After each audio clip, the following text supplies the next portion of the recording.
What if love is more than just a feeling? What if it's a universal force shaping how we understand ourselves, our community, and the world? Welcome to the Philosophy of Love, where we break down the science behind love, how it influences our minds, our behaviors, and the way we connect with humanity. Join us as we explore the psychology of love as a driving force for empathy, growth, and understanding.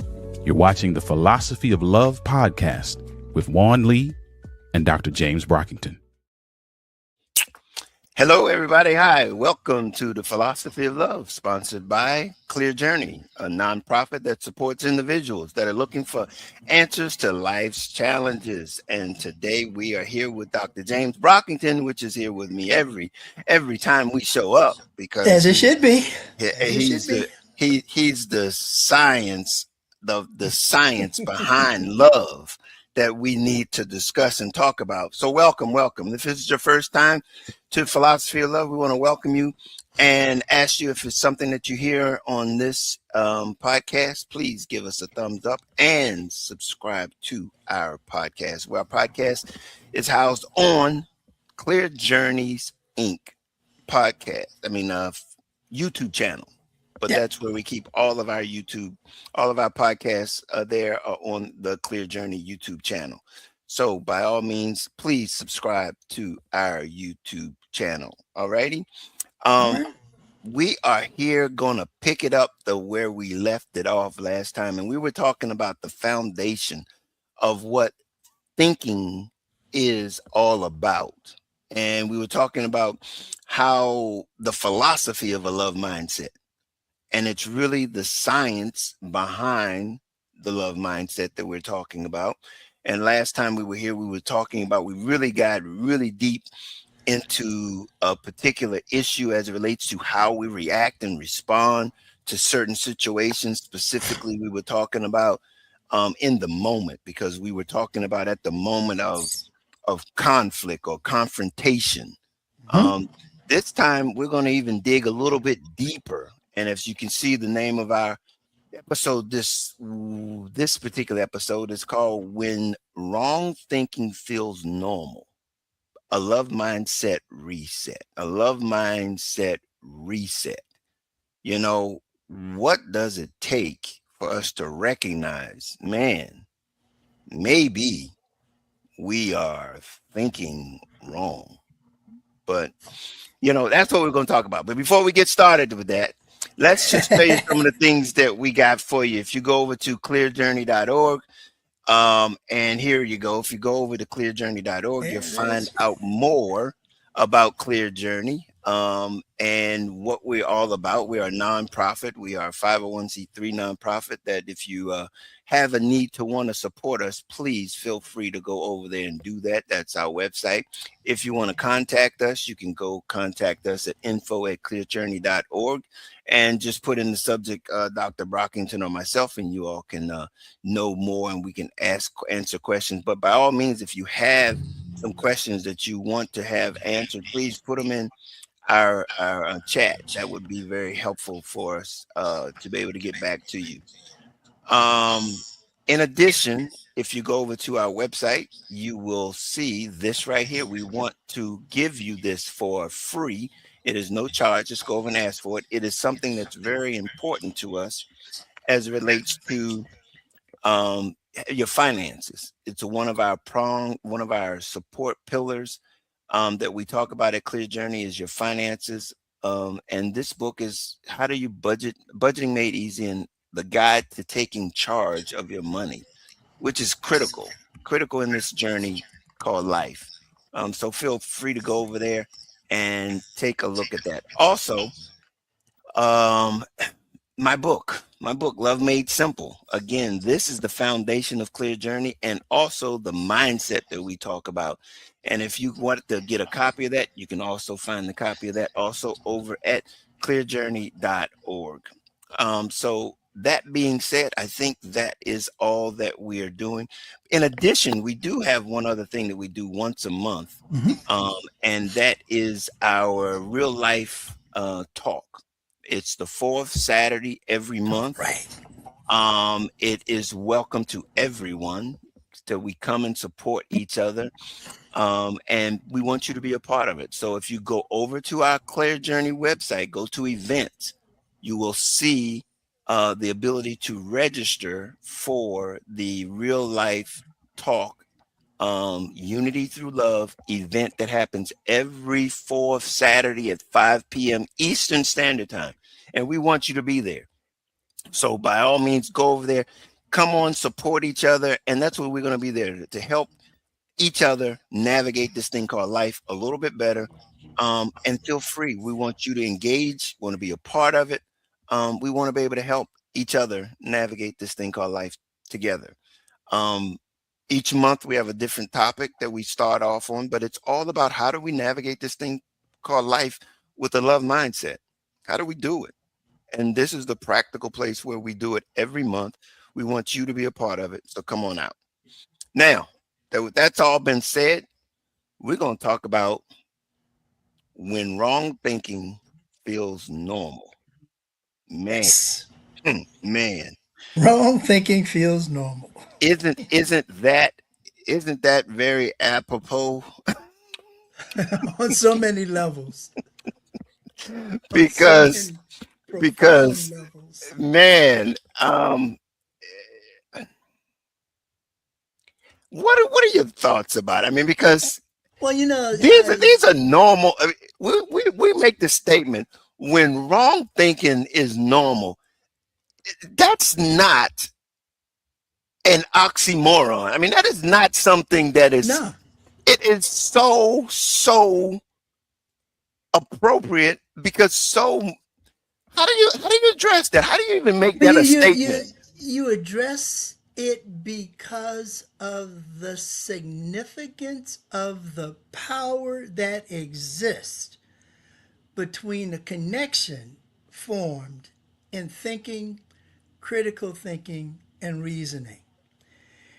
There is, and you'll see it's a trilogy, there are three distinct steps in thinking, critical thinking, and reasoning. They mirror the same three steps in behavioral adaptation and adjustment because your thinking is what enables you to engage in your acceptance. Your critical thinking reinforces your adjustment, and your reasoning becomes your acknowledgement of achievement and engagement.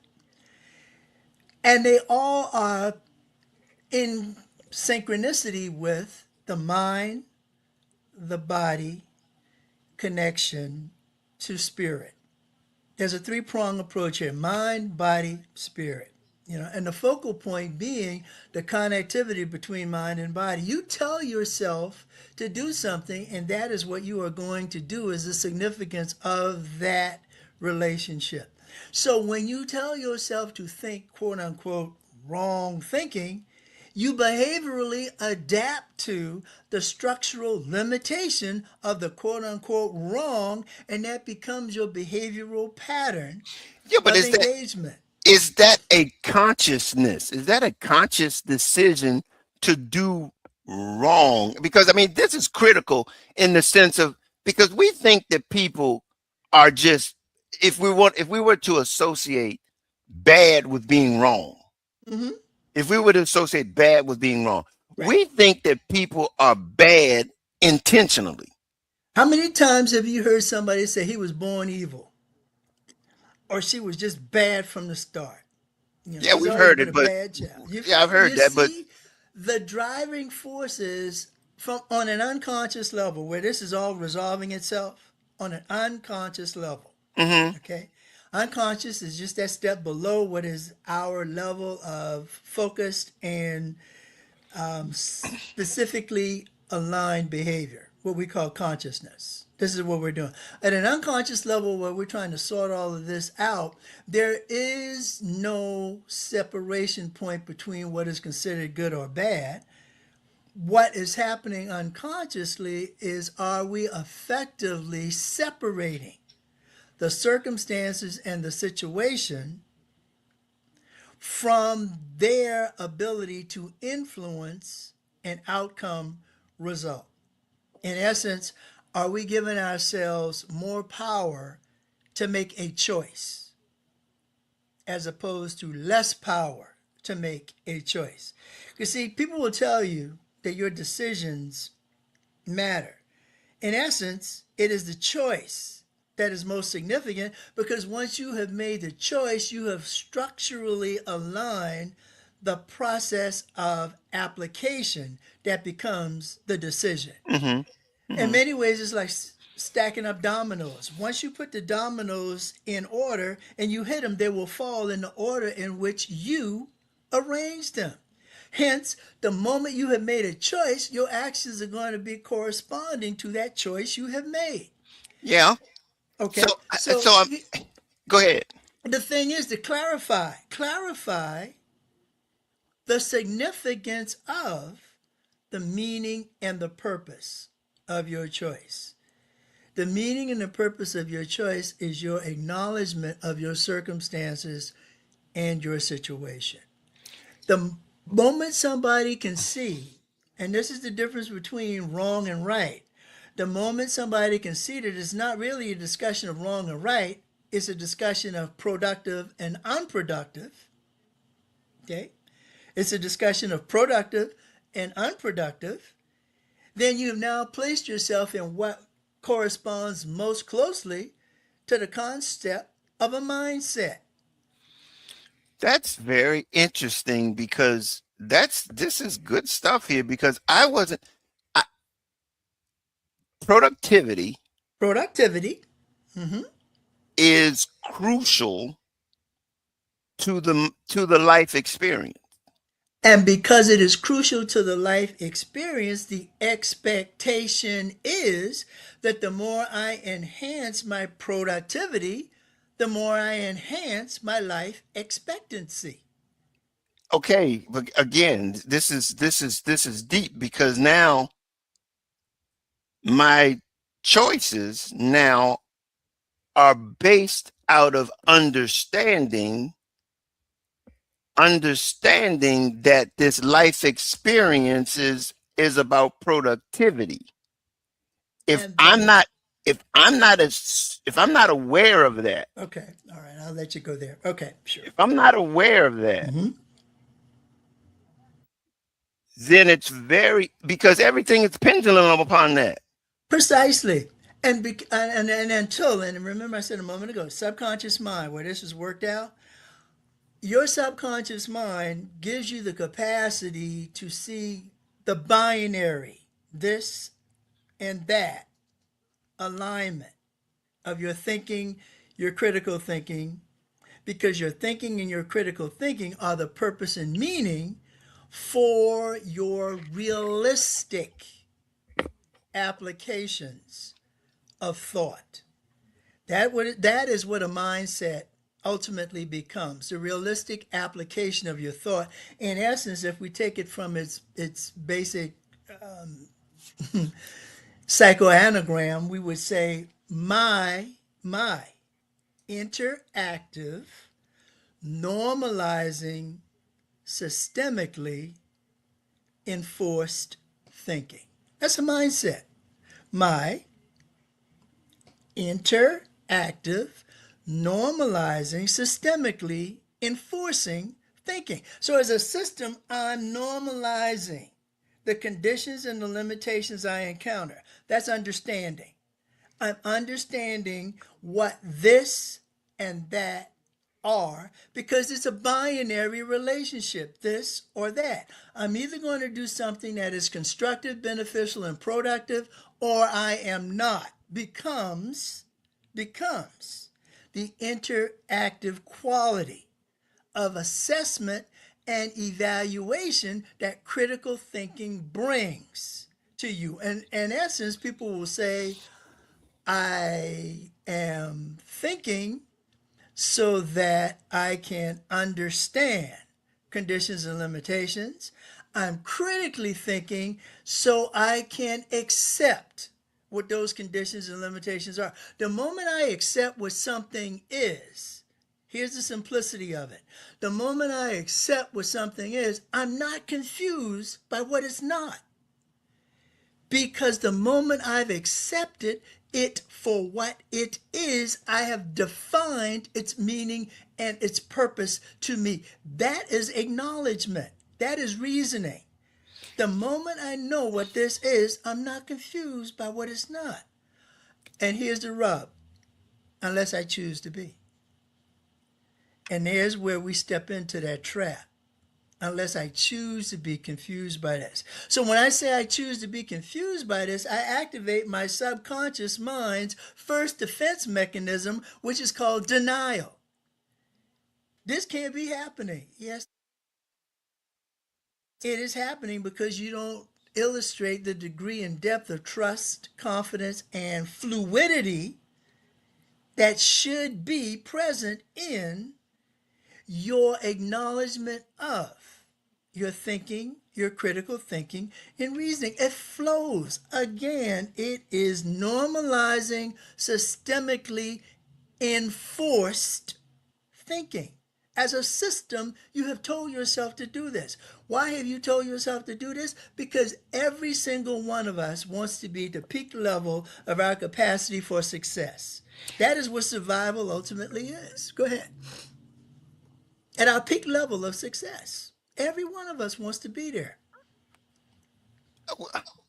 Because that means, in essence, that means no matter what it is we encounter in our environmental circumstances, we have both the trust and the confidence to manipulate an outcome result. Manipulate is to do something that is most productive and beneficial for us. That is the instinctive quality of survival is that first instinct, reproduction is that second, and emotional gratification is that third. You all, we've had a conversation similar to this before, and the audience will hear this conversation later on throughout the year. But what you just talked about, it really brings back some other things that you and I have spoken about. Um, we if what it is we're trying to do is to survive, but we don't know what it takes to survive, because again, survival looks different for different people. And that is why, as an individual, remember the first the letter M in mindset is my. That sense of ownership, my. Okay? For each individual, he or she has to localize their sensitivities and their sensibilities to Yeah, their circumstance and situation. yeah, but Everybody survives because everybody has the instinctive capacity to do that. We don't collectively survive for everyone. The no, process of no. our the process of our survival can be an example for someone else to look at, and someone else by virtue of that can ask us questions about, well, what made you do what you did, what led you to that choice. I mean, you can see that in biographical sketches of individuals all the time. Yeah, but that's gleaning. That's not emulating. That's gleaning. But And you know, this, because you don't, you know, you're not emulating. You're gleaning, and if you're emulating, you're not really authentically yourself. you're authentically yourself when you're making the decision to follow a process and a pattern of acknowledgement that success, we'll use the term successful people have utilized. You can Okay, but you again, I'm trying to separate the. I hear what you're saying, and I'm okay. trying to separate it from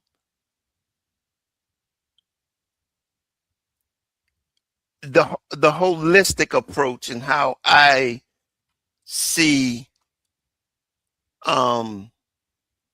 the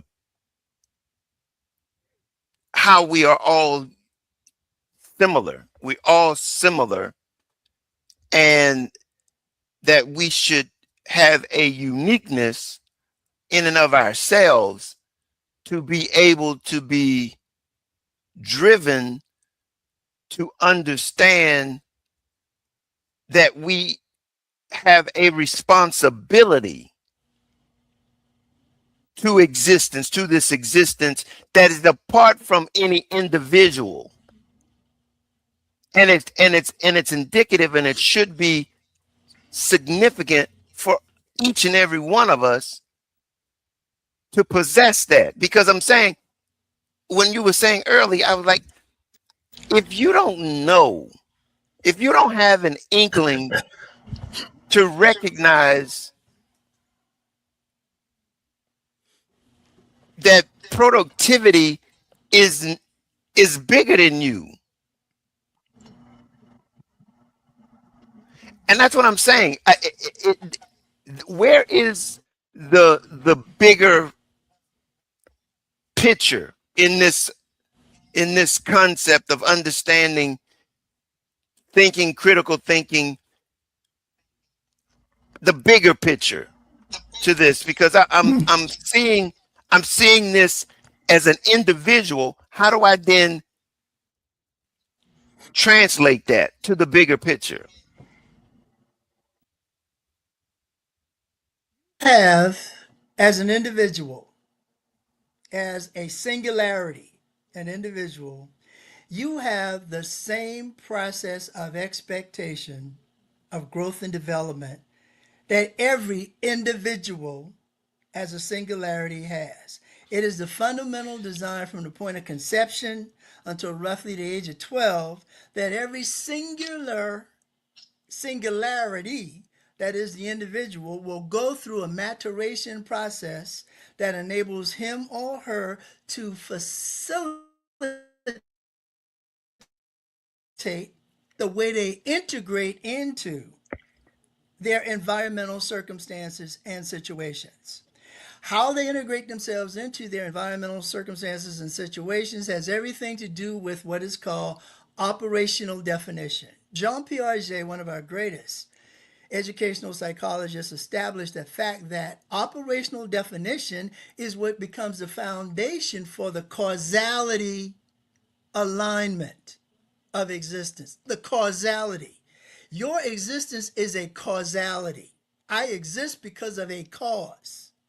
The cause of my existence is the fundamental acknowledgement of the process of thinking, critical thinking, and reasoning Mm-hmm. that Mm-hmm. intellectually I engage in, so that Mm-hmm. behaviorally I can adapt, adjust, and achieve fluidity between my thoughts and my actions. That is what is called, roughly between the ages again of 0 to 12, your core, your central orientation to realistic experiences / emotion. That becomes your core. Well, then, if that being the case, then is that's universal, correct? That is universal. That is Okay. endemic to the balance between your mind and your body Okay. as it facilitates your spirit. So why is it that some people can access it and others can't? Everybody accesses it. The degree to which they are understanding and acknowledging what it is they're accessing and implementing is directly related to the influences that are presented to them during that developmental stage. This is where parenting Oh, kicks in high gear. I This get is you. I okay, get this you. is where the external elements of your environment kick in. I get it. So Okay. then there is no way around that impactful influence in that period in time in your life. There's no way around that. There's no way around it. You are going to exist in your environmental circumstances. Okay, so Okay. as you then, based on whatever that environment was, let's move 20 years past that. you are still operating unless otherwise deprogrammed Okay, now be on that. careful. Be careful. Be careful. Because even though, and I'll take your 20 years, even though you are still engaging with your circumstances and your situations, you are in a fluid, Hmm. integrated Hmm. environmental circumstance. Because, see, that's what life is, a Right. logical, integrated, fluid environment. Fluid Right. means it's not staying consistent, it's not staying fixed Right. Right. at this Got you. point. Got So, you.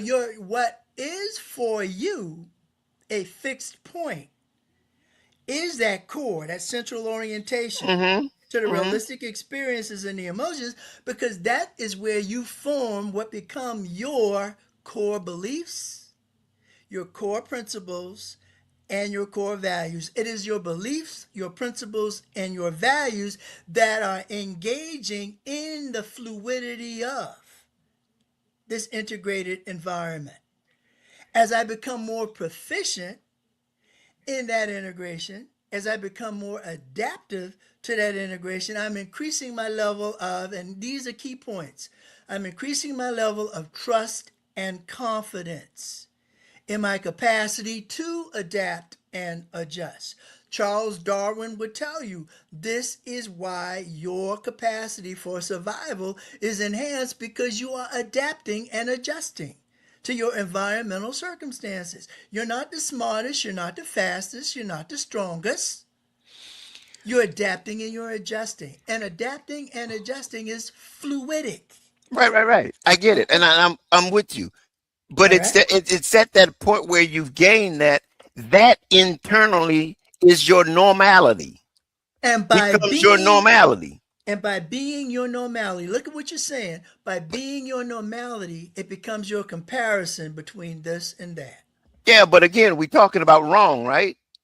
We're We talking could have about wrong, and we we could be could talking about right. Yeah, but the point I'm saying is that you could have been normalized in wrong.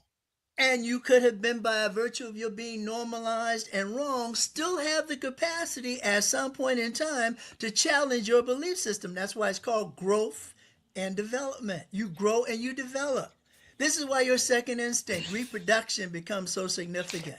It goes right back to what I said though. You've got to change. You've got to deprogram to be able to get that past, get that in, because that normality is where your beliefs are. That's where everything is that you're now developing. You're making these choices based on that wrong normality that you now have to be able to determine that's wrong before you can begin to build something that's right. And you have every opportunity in that period of time between 0 to 12, when it's becoming your belief, your principles, and values, to test drive that. Because when you get to the point of 13 to 17, now you're at that transitional and transformational period where your fourth instinct, an interactive mindfulness, kicks in, and it's that interactive mindfulness that is challenging you to acknowledge whether or not what you are doing is productive and beneficial, because out of that challenge and that engagement emerge your self-esteem, your sense of self, how as a system my emotions are linking me to my feelings. As a system, when I can see that my system is not as effective as it can be, I have the opportunity to evaluate my belief system. And there are two applications that are apparent when an individual is evaluating his or her belief system. And the first of those is, are my beliefs undermining my thinking? Cutting the legs off from under the way I think. Is there something about me that I'm believing that's not making my thinking about me as effective as it can be? Is one of the areas that we look at when we start dealing with what becomes psychotic or psychologically based struggled issues for an individual to deal with. Most commonly, mood disorders, anxiety, and depression. They're the most common. So this is where you're talking about habitual criminals. This is where you're talking about the pattern that can lead to habitual criminalization. because your beliefs are underscoring now your thinking. And what does underscore means? They're supporting and girding. So if an Hmm. individual begins to believe that the only way that I can succeed is to victimize somebody else, and they repeatedly victimize someone else, then they are establishing a pattern of recognition. This is what criminologists will tell you all day long. The individuals who engage in criminal assessments of behavior, the forensic psychologists, the individuals who are working as forensic technicians with I used to say FBI, but I don't know about them anymore because of where we are. But these are the people who get into the mind of. You've seen on television Criminal Minds. You get into the mindset. How It does this is, how does this individual do that? but this is so interesting. I'm sitting on the outside listening to what you're saying, right? Mm-hmm. And I'm thinking about how the West was won. In the Okay, sense that it was like the strong survive, because the they had a, fittest, they had the two things going for survival them. of the fittest. They had two things going for them. The first one was they had what was sometimes referred to as the manifest destiny to believe they should survive, to believe they should own all that's in front of them. They should engage and have dominance over all that's in front of them. You can go all the way back in Judeo-Christian scripture and you can see, go ye forth, multiply, and have dominion over all that has been presented. I'm butchering the words, but you know what I'm talking about. They had the ability to say that there is this vastness. This is Lewis and Clark exploring the West. There is this vastness in front of me, and the only thing that prevents me from engaging in it is me. I can choose to not, or I can choose to engage. I choose. And when I have the courage, when I have the confidence, and when I have the fortitude of my belief system that says, here's Darwin kicking in again, you can adapt and adjust. You can survive in any circumstance. Then the only thing that holds me back is me. And when I look at the broad expanse of the West, I can take this over. I can own this. Now, we have had wars fought behind that behavior, but look at the pattern of it. I'm not going to be structurally limited by. Because, see, that's the key. My beliefs are not going to undermine my thoughts, they are going to undergird, support my thinking. When I argue for a limitation, well, I can't go there because, that's a dark place. I don't want to go there. You don't go there.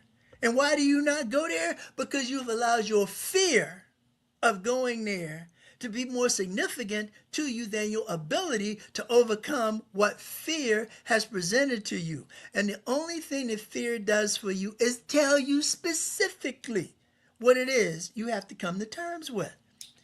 You have answered about 8 of my questions. Okay, that's what I do. This is how But I I didn't roll. ask the questions though. And I'm I'm just looking, psychic that I'm way. looking at my questions, right? And I'm going like, can you live your whole life thinking wrong and not know it?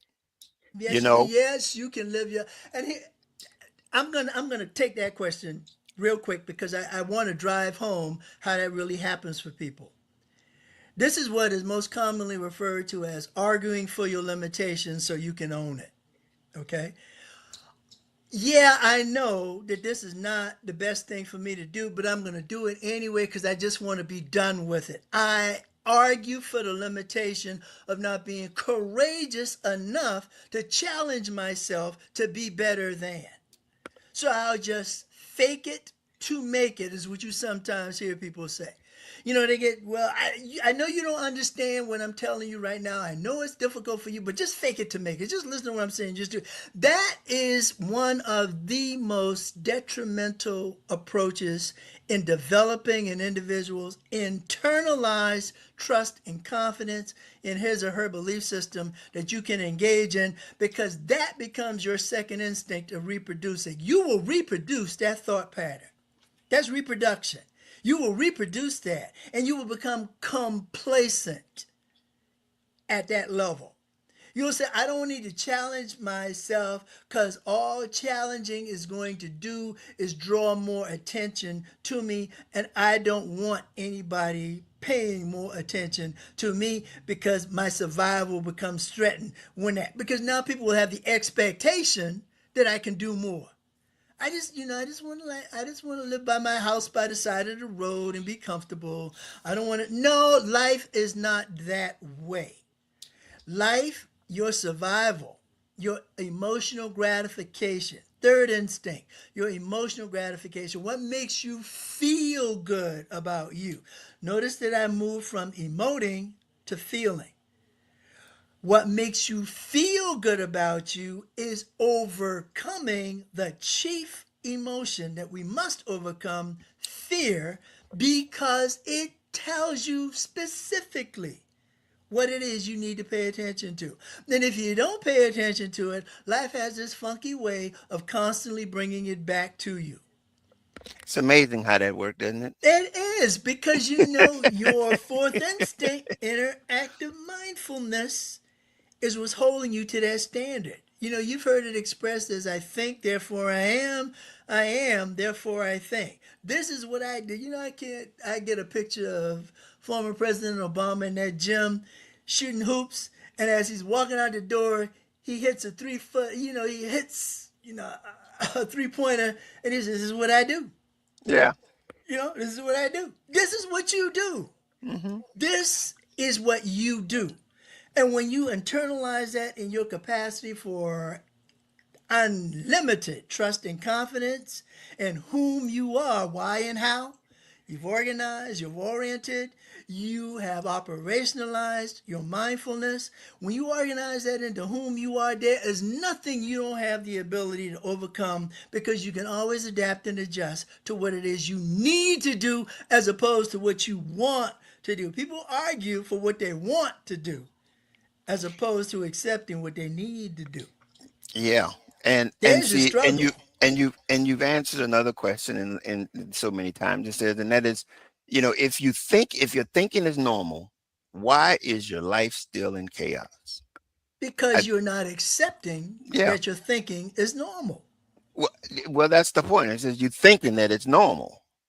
And that's the problem, is that you think that it's normal. Now look at it. When I think that If my thoughts are normal, okay? When I think that my thoughts are normal, what I'm actually engaging in is the acceptance that my thinking has integrated normality in my knowledge. Listen to what I just said. Shall I see what I did with think? My thoughts have integrated normality in knowledge. That becomes my world knowledge, my world orientation. I'm thinking that I'm normal. The argument for that is you think that, but are you in effect reinforcing that by the actions that you are taking?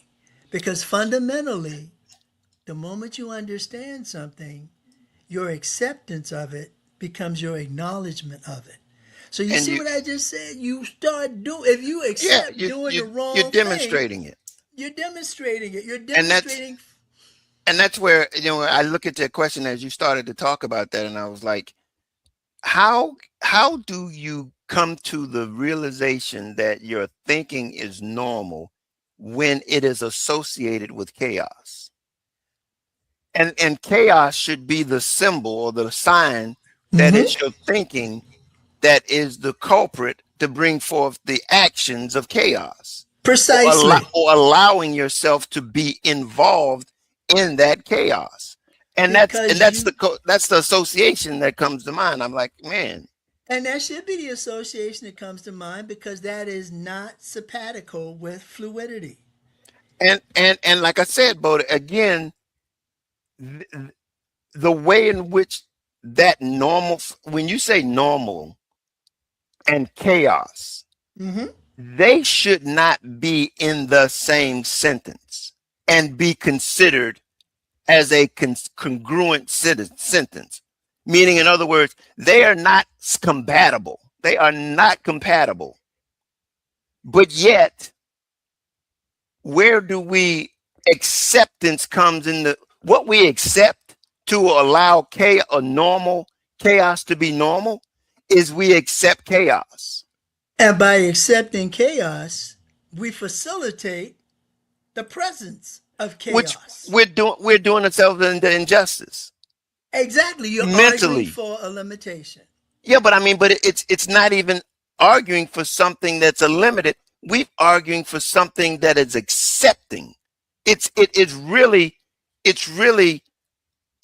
is what I know, and so that's what I accept.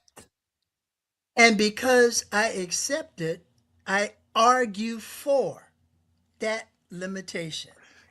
Okay. I'm Okay, just yeah, I'm just saying. I mean, but I'm just like, when you say argue, I see arguing as that I'm going to be resistant.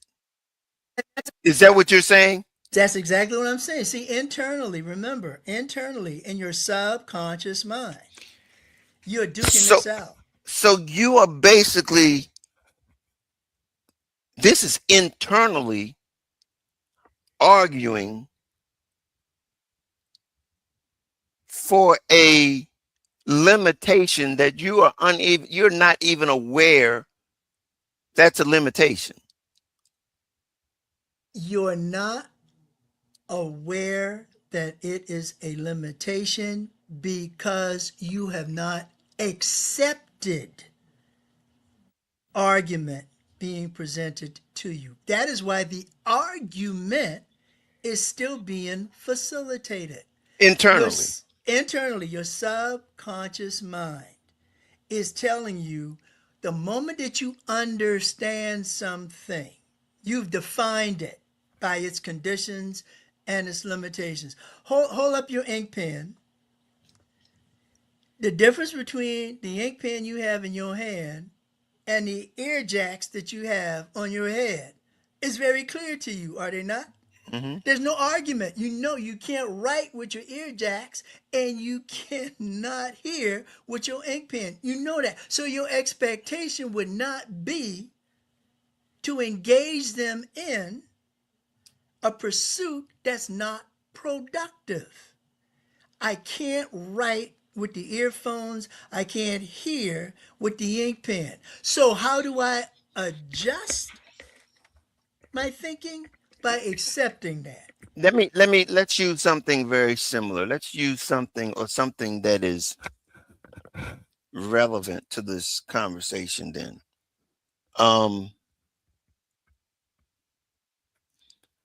Let's use something like drug or alcohol abuse. Okay, now be careful because alcohol is a drug. Okay, well, Okay, all right. let's use alcohol. That's in general. Okay, all right.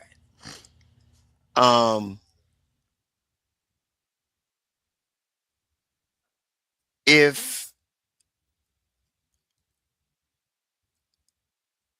it is not what does it take for a person to recognize or to see that that's a limitation? By getting that person to accept the meaning and purpose of a limitation. See, the moment. Specifically, let's go specifically on alcohol.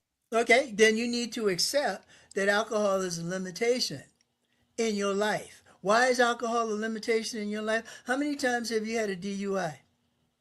How many times have you been passed over for some promotion or some position at work because people are concerned about your ability to be sober at work?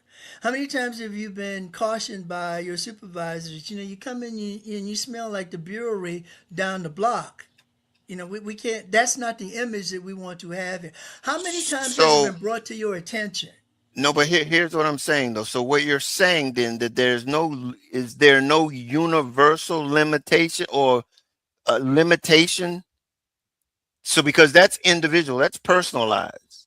Look, well, we're talking about a person. Yeah. But I'm just saying, in the sense of being, when you made a limitation, you said, is it your limitation? You're arguing for your limitation, Yeah, or because you're arguing a limitation? you're when I say arguing your limitation, then you are arguing for Your limitation and not limitations in general. not limitation. We're talking about an individual right now. Well, yeah, I get it, but Okay. we're talking about a circumstance, not an individual, No, an we're talking issue. about a behavioral responsivity that an individual is demonstrating. So it is a limit. It is an individual limitation that we refer when we say a limitation. It's an individual limitation, Because not a universal limitation. who's presenting a limitation? It's universal because it is operationally defined as something you, as an individual, must consider as a part of your environmental exposure. Alcohol is out there for everybody to see. Alcohol is out there for everybody to use. Alcohol is out there, period. You choose. You choose. And the moment you put yourself in a position where you have made that choice, you have individualized that choice.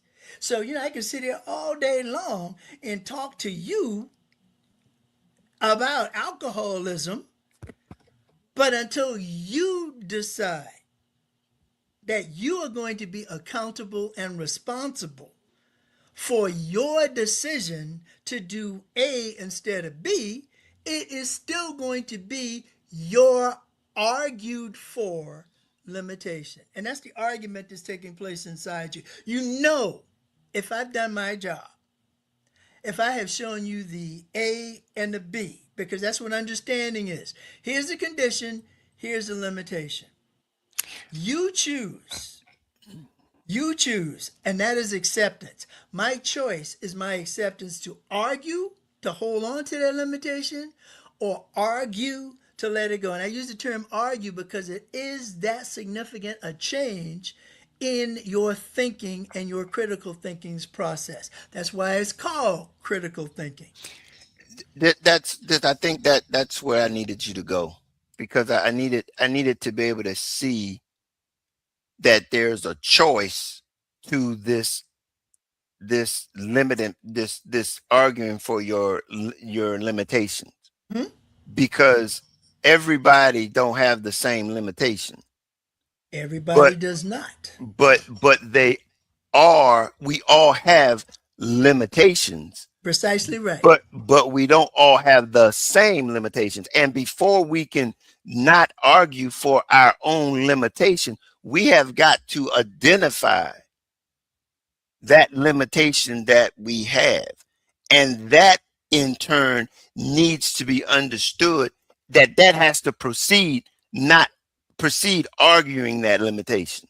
Because That's without correct. that awareness, Mm-hmm. we are literally falling into a state, or based on this conversation, that we are operating on normal, that we have been birthed to a certain degree into that normality. Because if you grew up watching your parents drink alcohol day after day after day after day, not seeing the ramifications, not understanding the ramifications, because my needs being met, but all you do is you see mom and daddy come home every day, drink, but don't see mom and dad being beat up in the bedroom, and still come out with a black eye. You don't see any of that.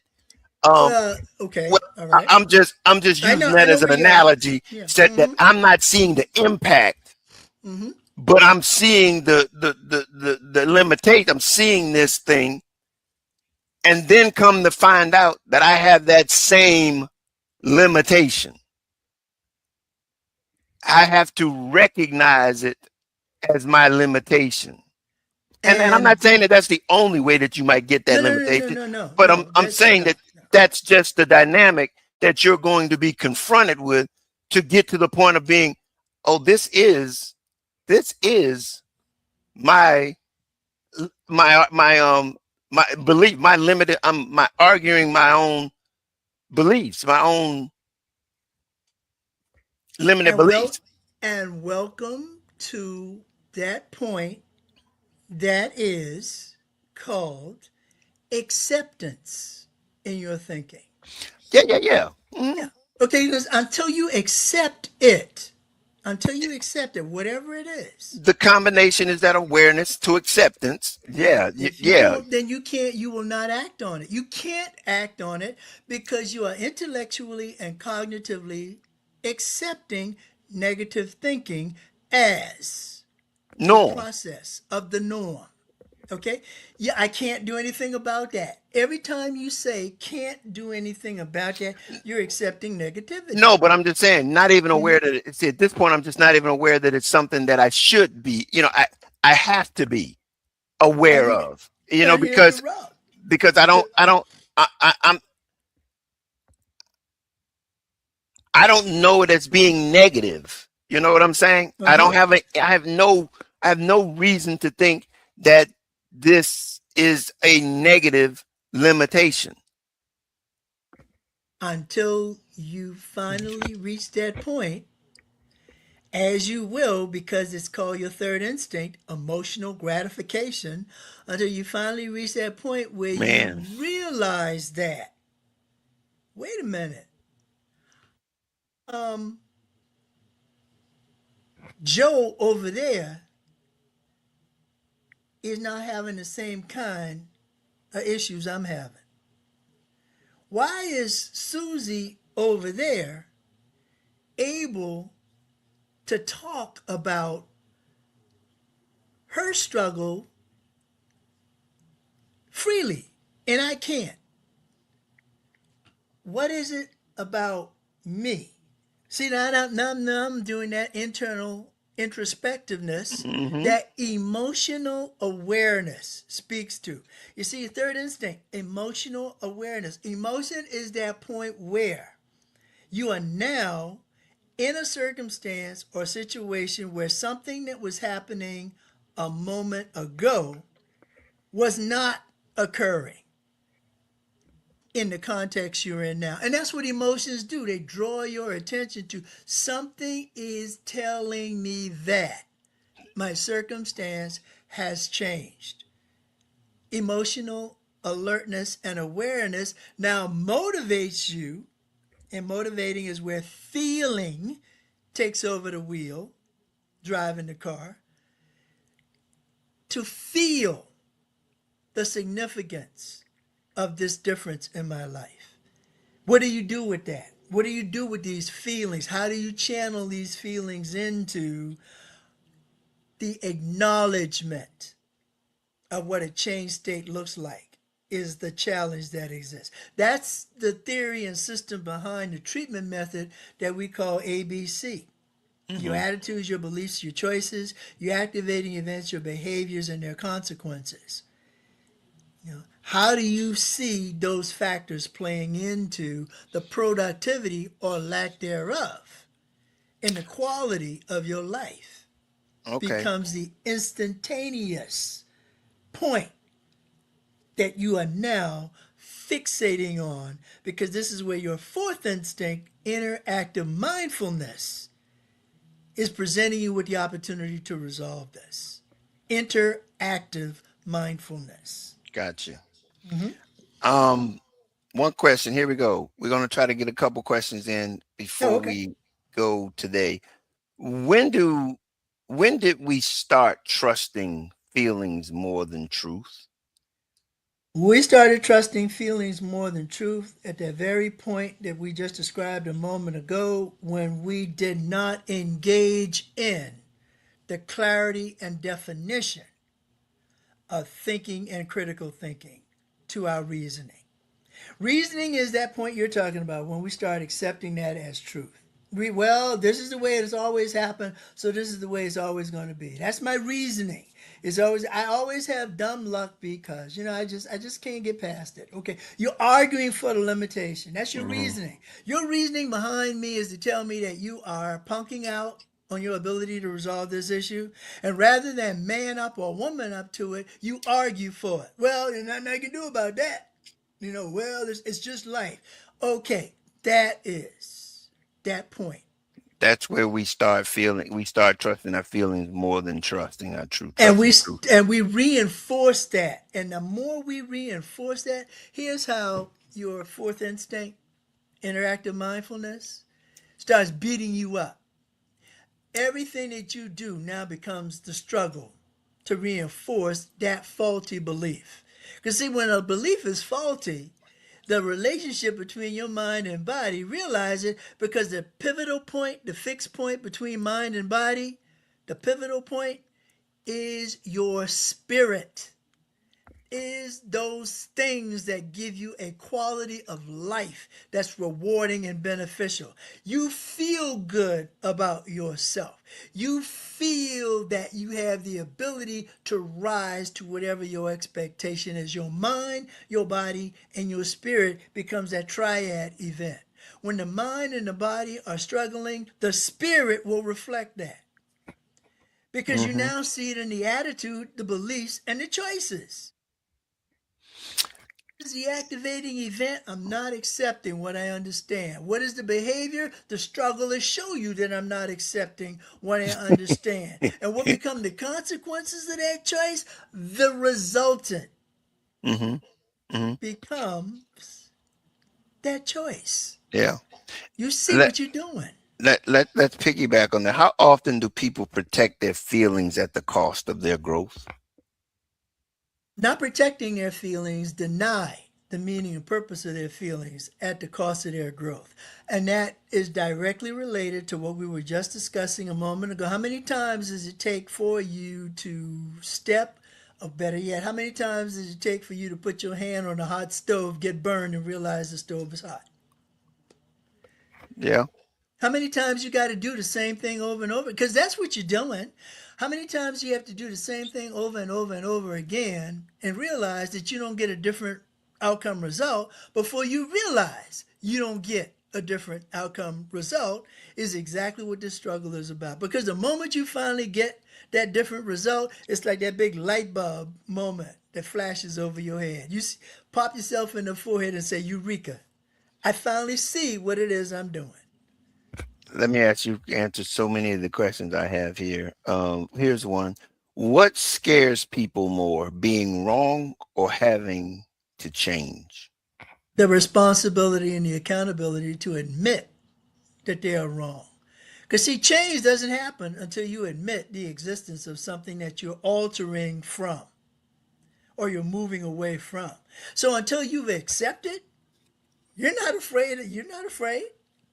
You're not afraid because you're trying to minimize your responsivity to fear. You're trying to minimize your response to the thing that's telling you, hey man, this is what you got to. That's why it's a core belief. This is what you got to do. Because you believe it, you can achieve it. Because habitually you drive yourself to accomplish what it is you tell yourself to do. I tell myself to be myself, and don't be surprised when you are yourself because of that active, responsive engagement that comes with that. Actively and responsibly engaging. You are this, actively and responsibly engaging. Until you do that, you won't be that. Let's connect the love mindset here. If thinking correctly is thinking with the love mindset, what does that actually look like in a real life? Very simple. What is love? It is a living, organic, vibrant emotion. Look at living and organic. So that means that in everything that it is you do, you are going to get the emotionalized satisfaction of realizing this is everything I can do. And the more you emote and feel the connection between your emotion and your feeling, see where they end and where they begin, the moment you see that is the moment you can constantly achieve that because you're telling yourself, ooh, interactive mindfulness. You're telling yourself to believe that you can actively, responsibly engage in that. And that leads you to your fifth emotion, your fifth instinct, rather, which is the resultant of having resolved this struggle emotionally. You transition and you transform. You transition away from any self-doubt. You transition away from any fear of failure, and by virtue of that, you transform your entire attitude and perspective on what your life is about. You know, you answered all of my questions under this category now. Because you actually answered all. I said, did you, can love correct thinking without making people feel attacked? Can love correct thinking without making people feel attacked? Absolutely. Who? It's the very simple acknowledgement of who do you love? Yourself. You can't love anybody until you love yourself. Because you can't make the sacrifice to love somebody without acknowledging the purpose and meaning of what love in your life is. You can't argue for that. This is the thing that is so phenomenal about first responders. They go running towards the fire. They're doing that thing that says greater love have no person than to lay down their life for another. They realize how essential life is to the body human, and they're willing to sacrifice their existence to ensure that someone else has the ability to exist. What greater sense of connectivity and interoperability in a communal setting is that?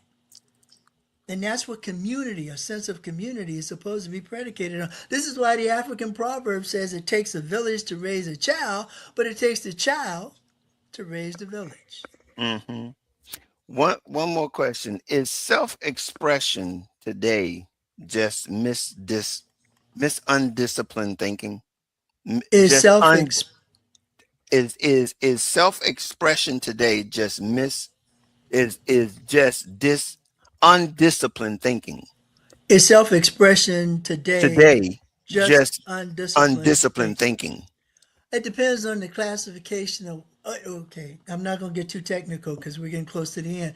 It depends on the context. What are the circumstances of your self expression? Because somebody can be so angry and so frustrated and so furious with themselves that internalized explosion and eruption will tell the trained observer what the real issue here is. You're not mad at that teacher for calling you out. You're mad at yourself for not being prepared to answer the question that was being asked of you.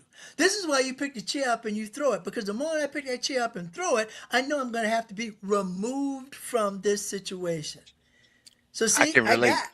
I can, you can, okay, you can I relate. can, I can relate. I mean, you're talking about frustration. You're talking about frustration and anxiety. Mm-hmm. Mm-hmm. Anxiety. See, And you're sitting there in that classroom anxious already because there's a 50-50 probability that I'm going to get called on to do something. So I'm yep. anxious all the time. And I'm Mm-hmm. hyper anxious. I'm hyper vigilant. Mm-hmm. So, Yep. this is when people start talking about short fuses and all of that stuff. Trigger points. If I understand and can accept, then I can acknowledge what needs to be done. And that's always going to be the process to healing. I want to leave the audience with just some questions for thought. Okay. And the thoughts are: if your thinking is producing your life, do you like what it's producing? There we go. That's one of the things. And then the other question is, what if what if the problem isn't your situation, it's your mindset? That And that, that that's another that, that's another for them to think on. That's another for them to think on. yeah. But again, see, that's a tricky one because Go it is ahead. your mindset that creates the situation. Yeah. And the thing about it, okay, so in other words, yeah, okay, so let's Yeah. that's a duality type of thing That's a there. duality. Yeah, exactly. Here's another one. How long will you call it normal before you admit it's hurting you? And therein lies the internal question that is the bugaboo for anybody who finally gets to the point where they want to realize that there's something happening to me that I need to go talk to someone about. Hmm. That is what gets them in my office. They finally get to the point where all of the other excuses, all of the other roadblocks, all the other impediments are exhausted now. The boss told me I got to come in here and talk to you, or I'm going to get fired. Okay. What do you want to talk about? Tell me what's going on. And see, that's the dialogue that is opened up. But, how much It's the pain do you question. want to take? It's the question that everybody has to think about. And the last one, for the sake of being here on the philosophy of love, is what if love isn't just the answer, but it's the standard for how you think? It's the standard for how you think. And by standard, it becomes exactly what mindset That has as its key point.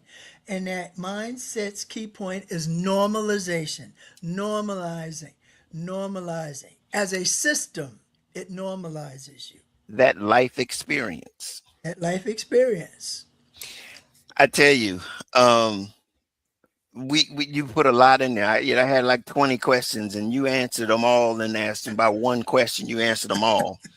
But that was what this is all about. And Absolutely.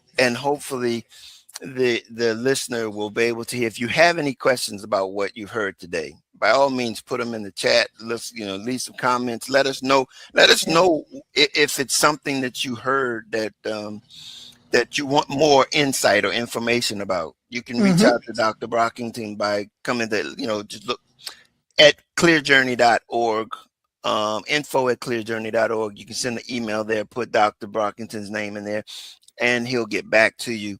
Absolutely. That is what we're here to help you navigate this thing called life as clearly and as easy. Now I say easy, I say as simple. I hate doing on the easy. It's as simple as we possibly can. Yeah. But if there's any questions that you might have, let us know, because we're here to help you. We're Mm-hmm. here to help you navigate this thing called life. This has been a tremendous episode, Oh, yeah. and you all will hear more of this coming up. But this is really what it's about. It's really about making life, the love mindset, practical, making it simple, making it easy for you to understand that there is a way to navigate this thing called life, Precisely. Yeah. instead of having to figure it out with the hard knocks. But even if you get caught in a ditch, love can get you out. You can get out of it with the right mindset. That's precisely right. You I can get had out of it. one of my professors used to say the same shovel that you use to dig the hole is the same shovel you can use to dig out. Well, as long as you got the shovel, because I Long hope as you you got ain't. the shovel. I hope you didn't dig the shovel and throw it out the hole. Dig the hole and throw it out the hole. Ask me how many times I've had those. Well, yeah, you and dug your hole and then threw the shovel out the hole. Show you how determined I am to stay locked in this position. I Okay, I mean, because got you. come on I now, got think you. about it. If you can dig down, you can dig laterally. Hey, If you do what dig it laterally, takes. you're gonna eventually get parallel again to wherever that surface level is. There you go.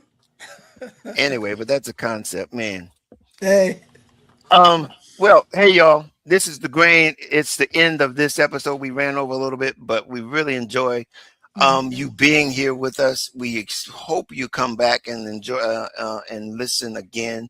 But like I said, if there's anything that you want to know that we haven't spoken, let us know. Give us some yeah, feedback. We're give here us for feedback. you. All righty. Absolutely. Until next time, as usual, we can't change life, but we can help you navigate it right here on the Philosophy of Love. Until next time, we'll see you later.